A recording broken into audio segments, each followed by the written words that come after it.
Bonjour à tous, on se retrouve aujourd'hui pour une toute nouvelle vidéo news télé et aujourd'hui on va parler des traîtres sur M6. Vous allez tout savoir sur le casting, le château, les épreuves, les conditions de tournage, la date de diffusion, la deuxième partie de soirée ou encore les audiences et on parle de tout ça juste après le générique. C'est parti, générique.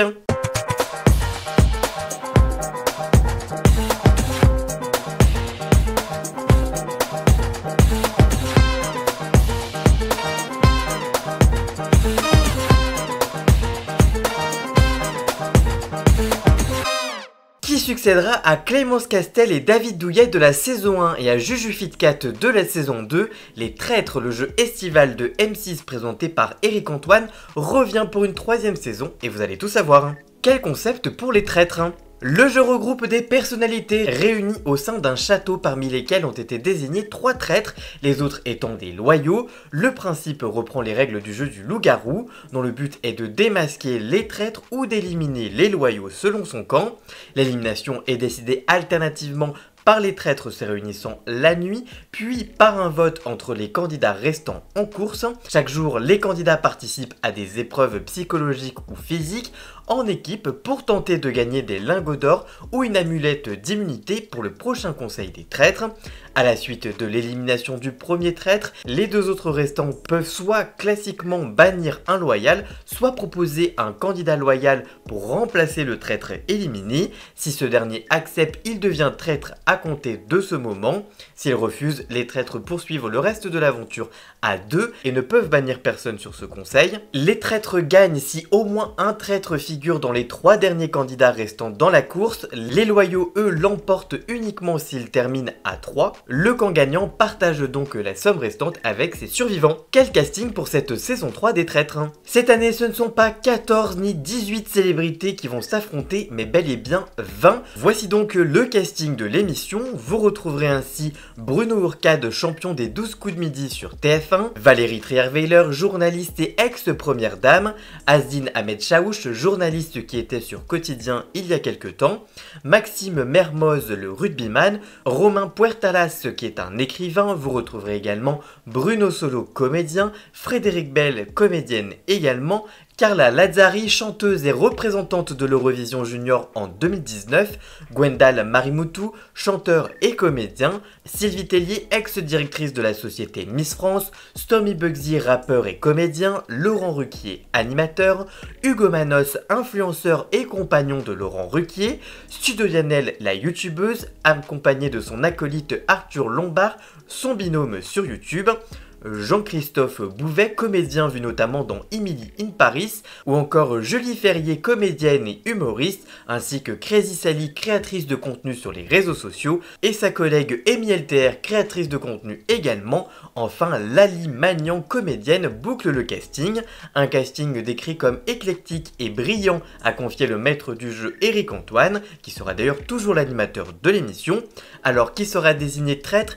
Qui aura la mission d'éliminer tous les loyaux? Qui sera le loyal et devra démasquer les traîtres? Réponse très prochainement. Un nouveau château pour cette nouvelle saison. Après une première saison tournée au château de Beauvoir situé dans l'Allier, une deuxième saison qui s'est déroulée à Bourg-les-Orgues dans le Cantal, au château de Val. Direction cette fois-ci la Dordogne au château de Biron, un lieu qui n'a évidemment pas été choisi au hasard par la production. Le producteur artistique de l'émission, Mathieu Chalvagnac, indique, je cite, « Nos équipes ont recensé près de 300 châteaux avant de trouver la perle rare. Ce château a été choisi pour son histoire, car c'est là qu'a vécu le duc de Biron, décapité pour haute trahison. Il a donc abrité l'un des premiers traîtres de l'histoire de France. Le lieu a également été sélectionné pour l'atmosphère qu'il dégage et son décor original. La première saison, on était plutôt sur du Agatha Christie, le deuxième sur Harry Potter, et cette année, c'est un château un peu plus en hauteur avec des corbeaux et des loups qui rôdent. Il s'inspire un peu de la légende du comte Dracula, a révélé Mathieu Chavignac,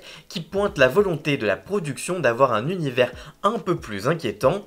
Le château de Biron a déjà servi pour plusieurs tournages de films, on peut notamment l'apercevoir dans La fille d'Artagnan, Les Visiteurs 2, le pacte des loups ou encore Jacou le croquant, des lieux d'épreuve effrayants. Les Traîtres, c'est une émission qu'on essaye d'emmener sur un terrain un peu cinématographique, a expliqué le producteur artistique de l'émission. C'est pourquoi cette année, toutes les caméras ont été changées afin d'avoir un grain plus cinéma que les saisons précédentes, a précisé Mathieu Chalvignac. Et toujours dans cette optique d'immersion dans cet univers cinématographique, les lieux d'épreuve durant lesquels les candidats gagnent de l'argent pour leurs associations ont été particulièrement soignés. On a tourné dans la morgue d'un hôpital abandonné où il faisait 5 à 6 degrés, a annoncé le producteur artistique de Studio 89.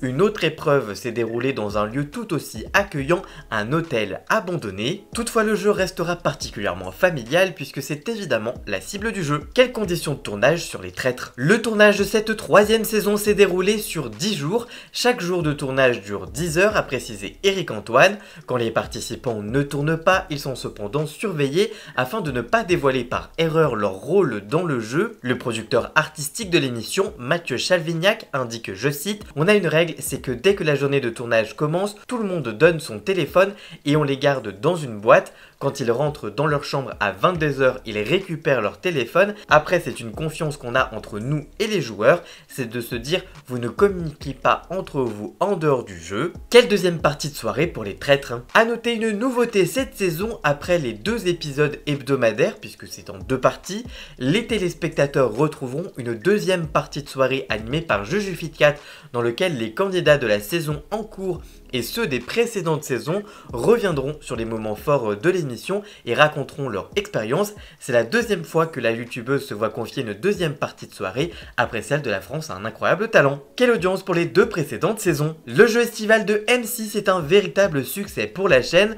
Pour son arrivée à l'antenne le 17 août 2022, Les Traîtres a même signé le meilleur démarrage de l'histoire d'M6 pour un divertissement sur les femmes responsables des achats de moins de 50 ans, la cible prioritaire à la télé, avec une moyenne de 38,3%. En moyenne et en audience veille, les 6 épisodes de la première saison des Traîtres ont été suivis durant 3 mercredis consécutifs par 2,1 millions de téléspectateurs, soit 12,8% du public et 32,4% sur la cible commerciale.